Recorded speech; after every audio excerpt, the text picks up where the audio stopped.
네, 오늘도 하나님께 예배드리시는 우리 성도님들 심령마다 주님의 은혜가 또 평강이 넘치시기를 축원합니다.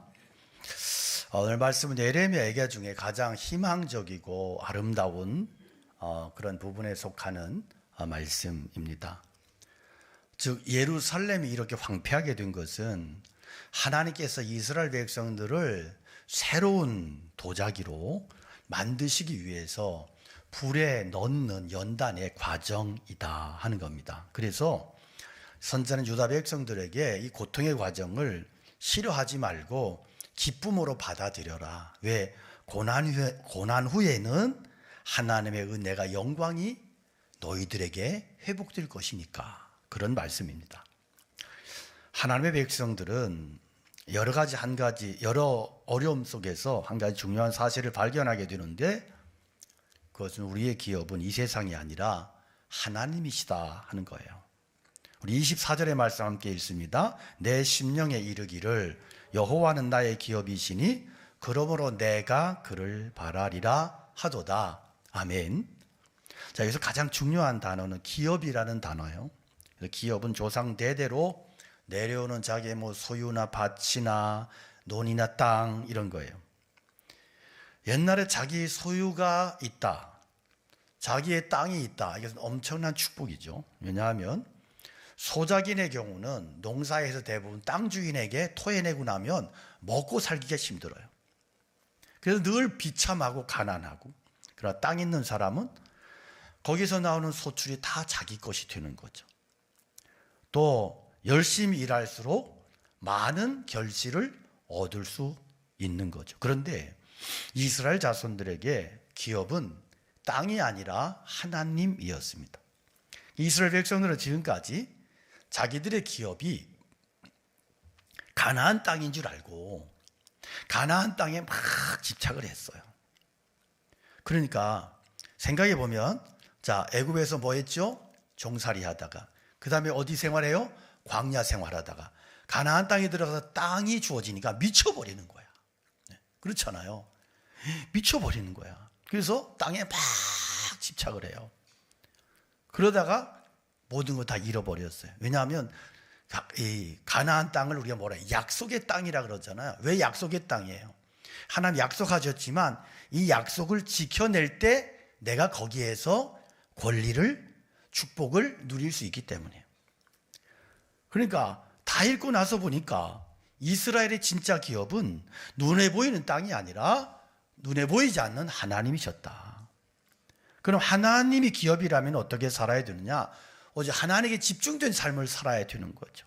농사 짓듯이 하나님을 열심히 섬기고, 땅을 일구듯이 그렇게 하나님을 열심히 믿고, 그렇게 종자를 뿌리듯이 하나님께 열심히 투자하고, 그렇게 순종하고, 어떻게 해서든지 하나님 기쁘시게 하는 하나님 중심의 삶을 살면 그들이 머무는 가나안 땅도 축복의 땅이 되고 쫓겨나지 않고 복을 받게 되는 거예요. 그러니까 이스라엘 백성들은 다른 복을 기대하면 안 돼. 오직 하나님 한 분만 의지하고 하나님 한 분만 기쁘시게 하는 그런 삶을 살았더라면 그들은 조상 대대로 내려오는 그 땅에 농사 짓는 것이 지속될 수 있었던 거예요. 바로 이 원리가 뭐냐? 주님이 말씀하신 너희는 먼저 그의 나라와 그의 의를 구하라, 그리하면 이 모든 것을 너에게 더해 주시리라, 이 말씀이 여기에 있는 거죠. 그러니까 내가 하나님의 나라와 하나님의 의를 추구하며 살면, 열심히 그렇게 추구하며 살면 하나님께서는 내가 하나님의 나라와 하나님의 의를 추구하며 사는 데 필요한 것들을 계속해서 공급해 주신다. 이게 가나안 땅의 원리이고 오늘 우리가 신앙을 지켜내는 원리예요. 그래서 이스라엘은 오직 하나님 한 분만 의지하고 하나님 한 분만 기쁘시게 하는 삶을 사는 거예요. 이게 하나님 원하시는 것이고 하나님이 그들의 기업이 되는 삶인 거예요. 옛날 부잣집 자식들 보면 부모로부터 물려받은 땅이 엄청난데도 농사지을 생각하지 않고 노름을 한다든지 방탕하고 흥청망청 다 날려버리고 쪽박 차는 경우들이 꽤 있었어요. 그래서 속담에 그런 말이 있잖아요. 수건 쓰고 번 돈을 갓 쓴 놈이 털어먹는다고. 그러니까 그런 거니까 여러분 자식들한테 너무 물려주겠다 그러지 말아요. 그거 그냥 별로 그냥 그렇게 하나님 기뻐하시지 않는 거야. 그것만 하셔. 그러니까 마찬가지로 이스라엘 백성의 농사는 하나님 말씀대로 열심히 사는 거야, 열심히. 이것만이 그들이 약속의 땅에서 살 길이야. 이 세상 사람들은요, 아무렇게나 살아도 수산번거 가리지 않고 살아도 상관없어요. 그러나 하나님의 백성은 하나님만이 복이야. 하나님의 백성은 이 땅에 살아가는 모든 이 땅에서 살아가는 삶의 그 기준이 방법이 오직 하나님으로만 살아가는 사람들이 하나님의 백성인 거예요. 그래서 그 인생 속에서 하나님을 빼버리면 시체가 되는 거야. 이게 하나님의 백성인 거예요.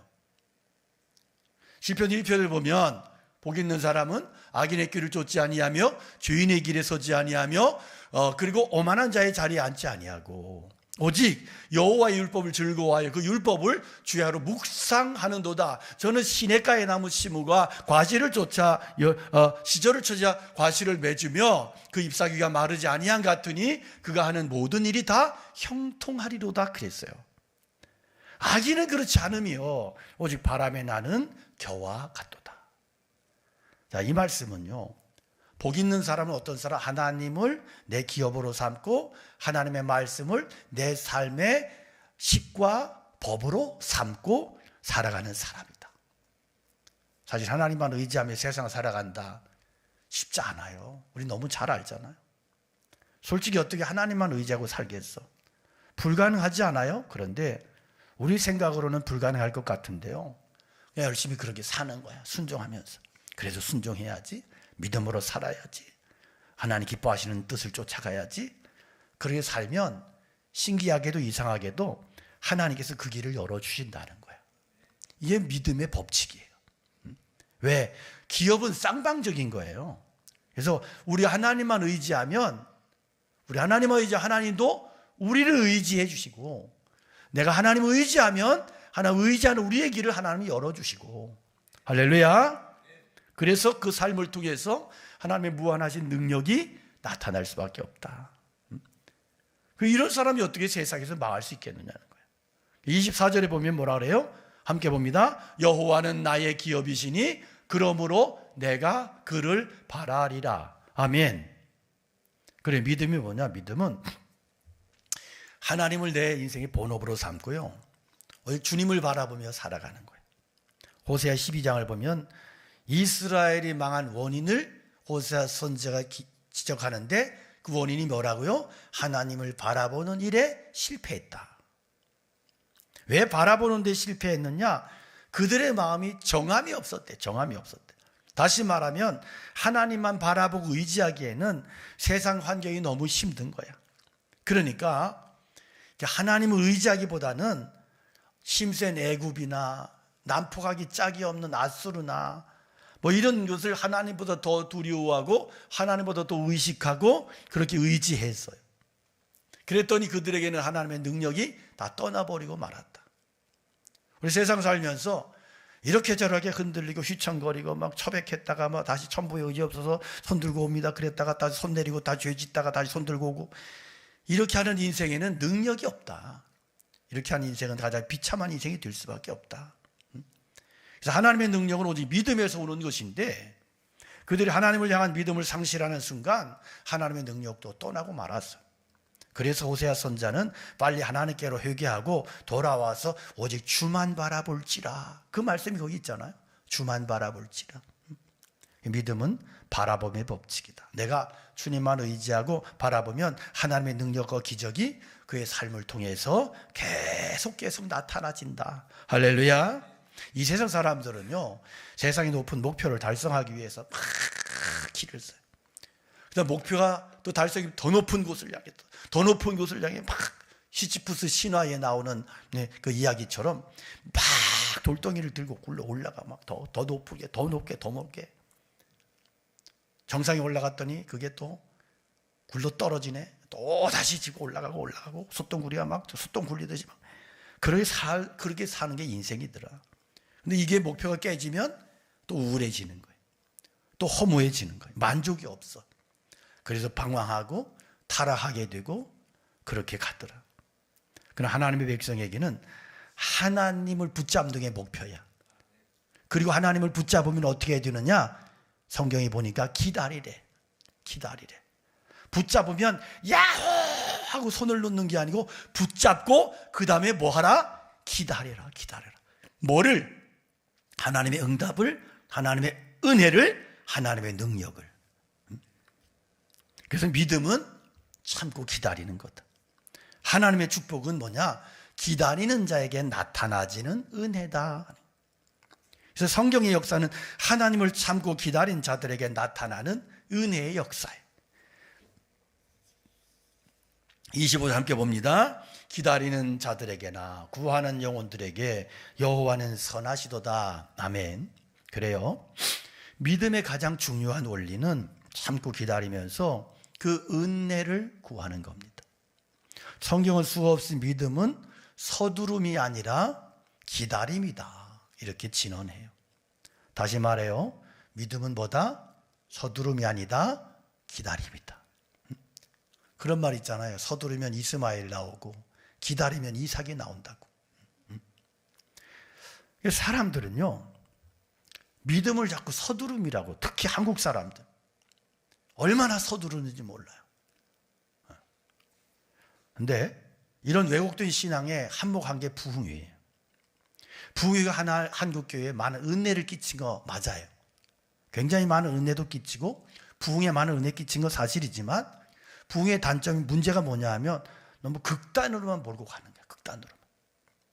그래서 신자들에게 서두름의 신앙, 왜곡된 신앙을 심어준 것도 사실이에요. 그래서 한국 사람들은 기질 자체가 너무 감정적이고 즉흥적이고 극단적인 걸 좋아해요. 저 부부싸움을 해도 막 그냥 끝장을 보자 그걸 막 겁나게 부부싸움을 하는데 무기를 들고 싸우고 막 이래. 한국 사람들. 야, 살벌해. 그리고 막 얼마나 간땡이 큰지 막 칼을 들면 막 그래 죽여라 막 목을 갖다 대고 막 이래. 와, 대박이야. 근데 그런 기질을 가지고 죽여주세요 막 달려드니까 이게 막 굉장히 막 은혜도 있고 막 대단한 그런 현상도 나타나고. 그런데 이게 문제가 있어. 신앙이요, 그렇게 우리 성질대로 믿는 게 신앙일까? 맞아요? 아니에요. 신앙은 뭐예요? 성질이 죽는 게 신앙이잖아. 성질이 죽고 성질이 변하고 이게 신앙인데, 한국 사람들은 성질대로 믿는 거야. 그래가지고 제 부목사 할 때 거기에 장모 권사님이라고 막 이따만 덩치도 있고 막 그런데 막 그 권사님이 쌈을 얼마나 잘하는지 몰라. 그래갖고 막 새우 까고 막 이게 막 그 저런데 어항 이런데 나가가지고 막 게딱지 막 이렇게 뭐 상자 나고 새우 까고 이러는데 거기에서 쌈대장이야. 새우 까다 말고 옆에 사람을 새우 까다 말고 막 싸대기를 날리고 막 이래. 그런데 교회 와서 얼마나 믿음 좋은 척을 하는지 몰라. 누가 막 조금 이렇게 아프거나 이러면 저거 봐라, 믿음도 없어가지고 막 믿음이 없으니까 아프지 네가 막 이러면서 겁나게 호래를 잡고. 참, 그게요, 잘 믿음 좋은 겁니까? 믿음 없는 거야. 지 성질머리 더럽고 지 성질대로 그렇게 그게 믿음 좋은 척 자기 혼자 착각하는 거지 믿음이 아니야. 그거 믿음은 그게 아니고 자꾸 성질은 그대로이고 열심만 더해지니까 한국교회 안에 많은 문제가 나타나. 그래서 성질은 그대로고 그 성질에 열심만 붙으니까 옆에 사람 다 힘들게 해. 그러니까 어떤 사람 막 그 교회에서 막 그러다가 없어지니까 그 주변 사람들이 할렐루야 이래. 한 사람 없어지니까 10사람 은혜 받고 막 이런 현상이 나타나. 왜 그래? 그 사람의 신앙에 문제가 있었던 거야. 여러분 정신 차리세요. 어떻게 보면 신앙은 연단과 훈련 속에서 길들여지는 거고 점점 은혜의 체질로 그렇게 변해가는 거예요. 성경의 대표적인 예가 아브라함 있잖아. 아들 약속하시고 약속 받고 나서 몇 년 만에 응답받아요. 25년 만에. 왜 아브라함이 믿음의 사람이에요? 기다림에 승리했단 말이에요. 성경은 믿음은 참고 기다리며 시간과 비례한대. 오랜 시간 참고 기다리면 큰 믿음이고, 짧은 시간도 참지 못하고 실패하면 그건 믿음이 없는 거예요. 시편 40편 1절에 보니까 내가 여호와를 기다리고 기다렸더니 귀를 기울이사 나의 부르짖음에 들으셨도다. 오래 기다렸다는 거예요? 짧게 기다렸다는 거예요? 무지하게 오래 기다렸다는 거야. 기다리고 응답이 또 기다리고 그랬대요. 그랬더니 하나님이 마침내 나에게 응답을 주셨다. 기다리는 믿음의 결과가 하나님의 선하심이고 인도하십니다. 본문에 놀라운 말씀이 나오는데, 사람은 젊었을 때 멍에를 매는 게 좋대. 멍에 매본 적이 없는 송아지. 옛날에 어릴 때 저희 아버님이 소를 좋아하다가 소 때문에 망하신 분이야. 진짜 저는 돌아보면 저희 아버님은 경제적인 능력이 없어도 어떻게 그렇게 철저하게 없을까? 소를 그렇게 좋아하셨거든요. 그래서 막 소에 꽂힌 거야. 그래서 막 소를 막 사들여 빚을 내서 막 하고 막 그래가지고 막 소를 막, 그리고 막 자식들이 많으니까 막 나 산으로 떠서 꼴 배워라 막 그래갖고 당신은 꼴 주면서 그저 허허 웃으며 소 살찌는 것만 보고 즐기시고 이래. 근데 소가 10마리도 넘게 키웠거든요. 소가 소값이 똥값이 됐어. 개값하고 비슷했어요.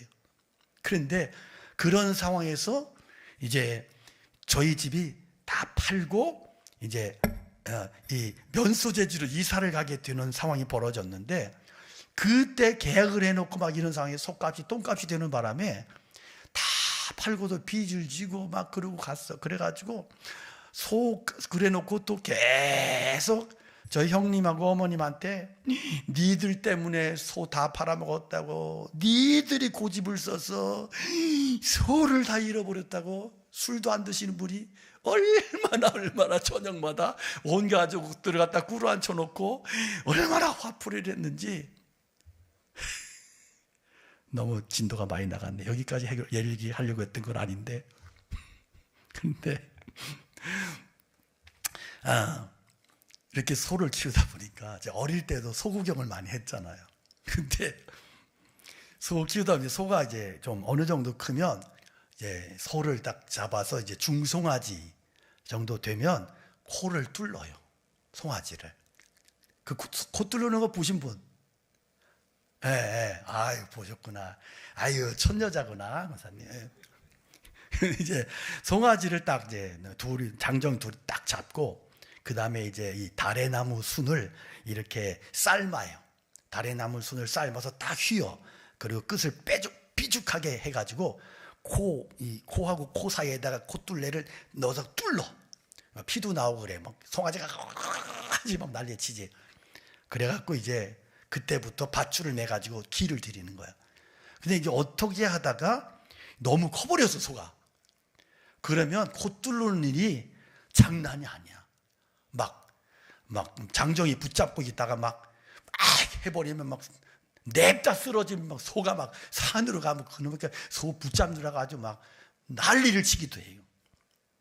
그래서 적당한 테 코를 뚫어야 돼, 소는. 그래서 이렇게 그 시기를 놓쳐버리면 몸이 뻣뻣해지고 길들이기도 엄청 힘들어져. 그래가지고 막 엄청 맞아. 그러면 막 갔다가 막 그 다음에는 소를 막 둘이 안 되면 셋이 해가지고 막 뒤에서 막 꿈틀거리면 막 회초리로 막 사정없이 패면서 가만히 있으라고, 수수께 가만히 있으라고 막 난리를 쳐. 그래갖고 결국은 멍해를 매. 도망가봤자 그냥 실컷 줘 맞기만 해.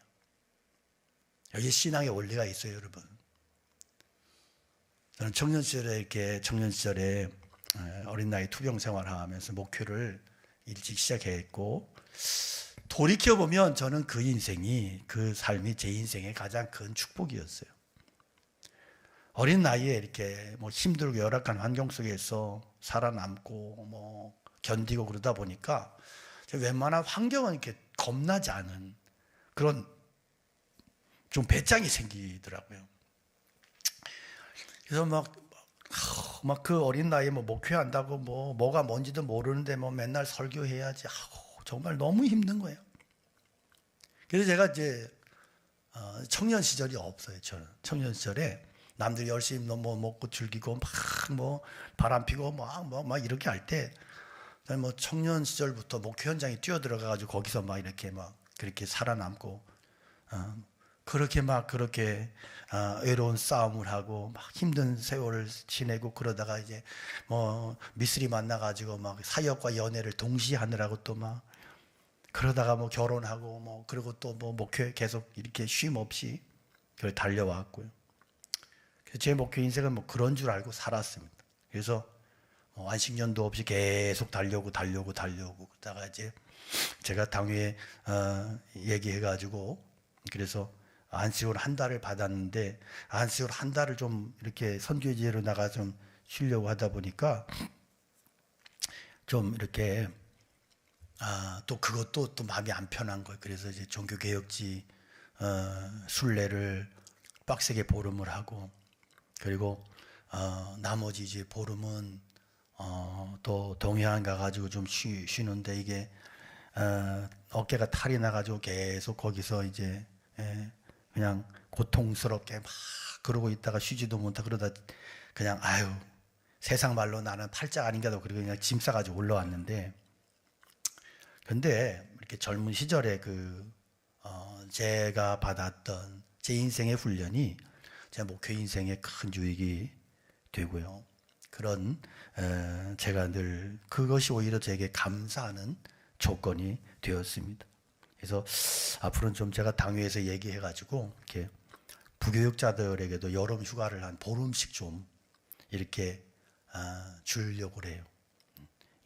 왜냐면 1년에 한 번씩 좀 다른 교회 가서 예배도 드려보고 그래야 우리 교회 좋은 걸 알지. 그렇게 하려고 해요. 예. 아멘 한 사람은 누구야? 예. 그래야 또 저도 얻어먹을 것 같아갖고. 근데 많은 교회들이 이거 하고 있어요. 부교육자들에게 보름씩 휴가를 줘요. 그러니까 한 열흘 주는 거죠. 또 들어와서 또 사역 준비해야 되니까. 그래서 주일 한 번을 다른 곳에 가서 예배를 드리고 그리고 그냥 예배 드리는 게 아니고 주보를 사진 찍고 교회 예배의 느낌 이런 걸 또 제출을 하는 거예요.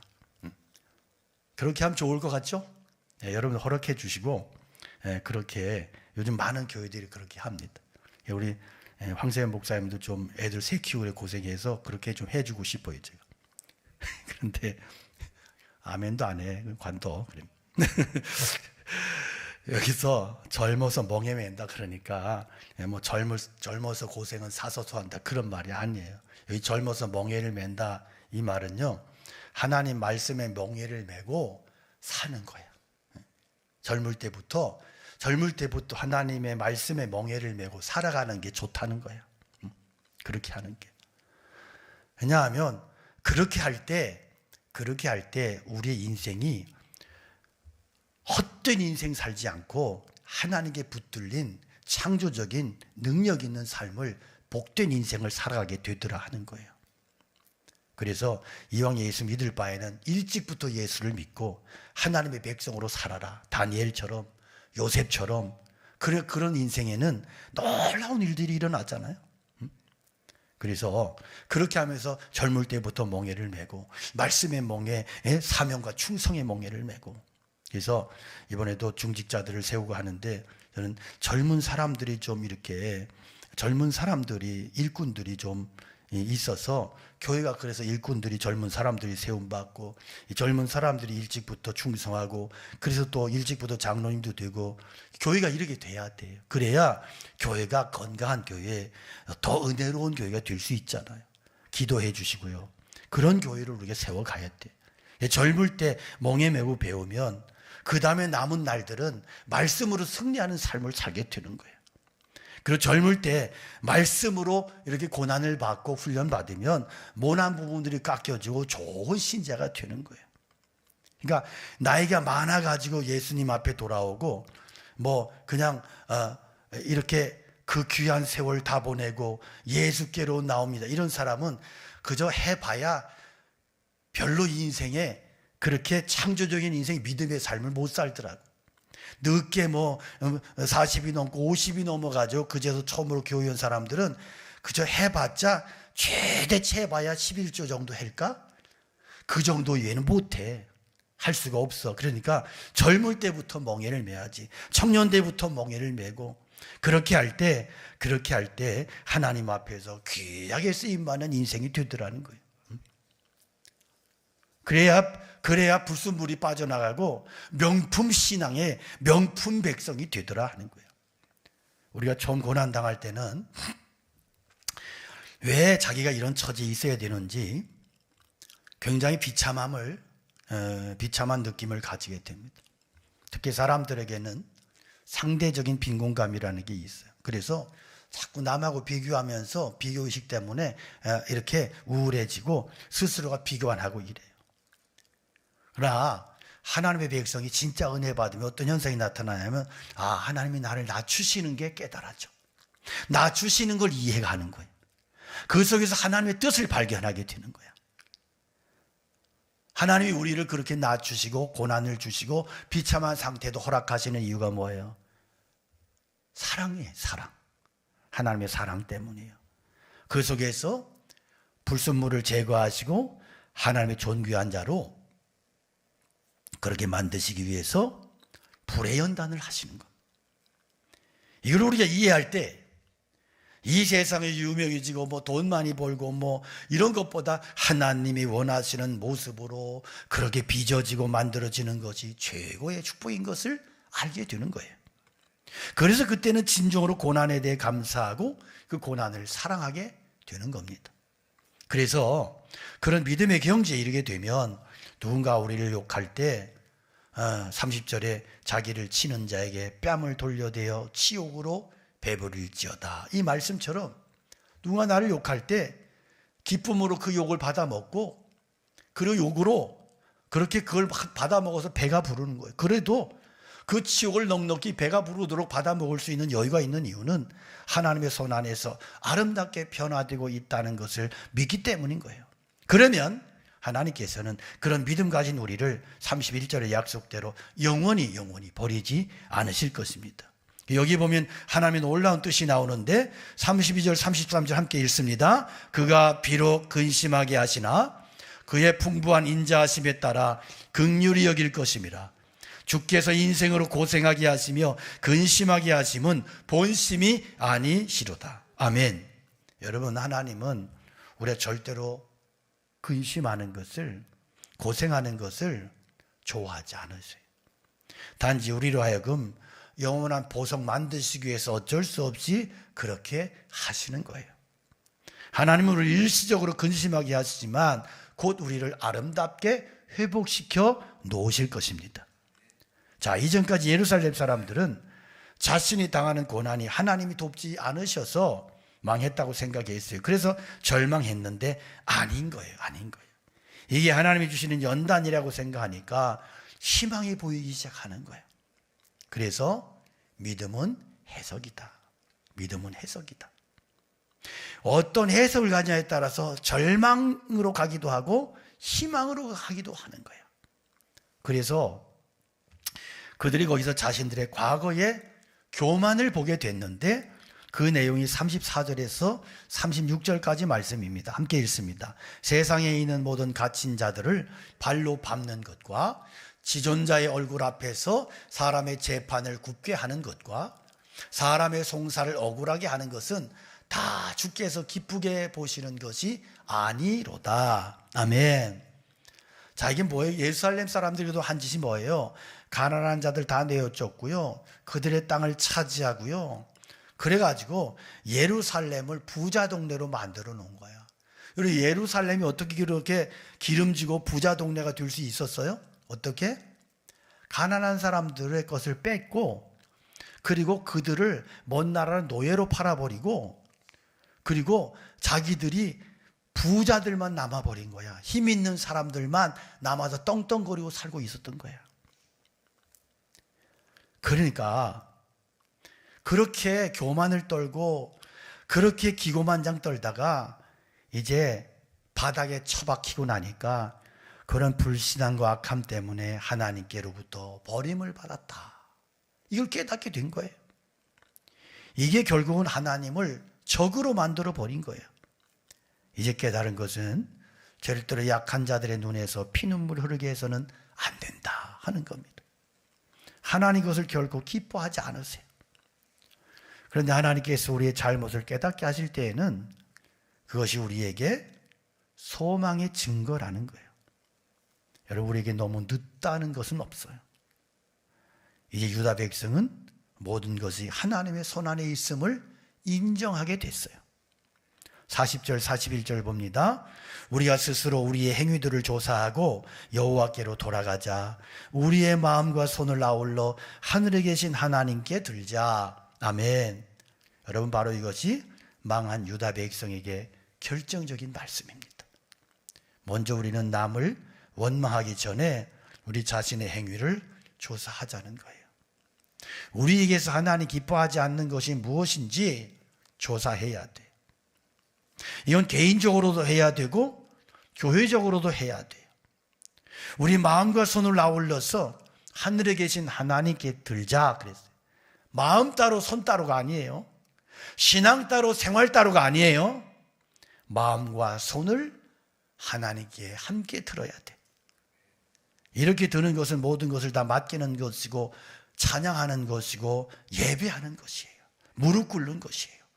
이렇게 할 때 우리는 가장 중요한 하나님을 도로 찾게 되고 바른 신앙을 도로 찾게 되는데, 이것은 예루살렘의 돈과 행복과는 비교할 수 없는 축복이라는 거예요. 우리는 지금 이 세상의 복을 빼앗기지 않으려고 몸부림쳐서는 안 돼요. 하나님께로부터 떨어지지 않으려고 몸부림쳐야 되는 거예요. 이게 하나님의 백성의 근본이에요. 하나님만을 잡을 때 비로소 세상도 잡힐 것입니다. 오늘 우리의 믿음의 삶이 그렇게 세워지기를 주님의 이름으로 간절히 축원합니다. 우리 함께 찬양 올려드리겠습니다.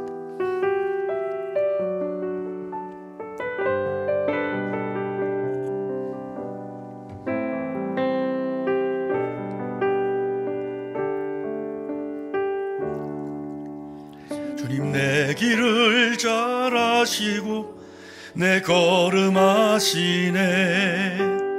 어둠에서 빛을 내시는 그분을 믿네.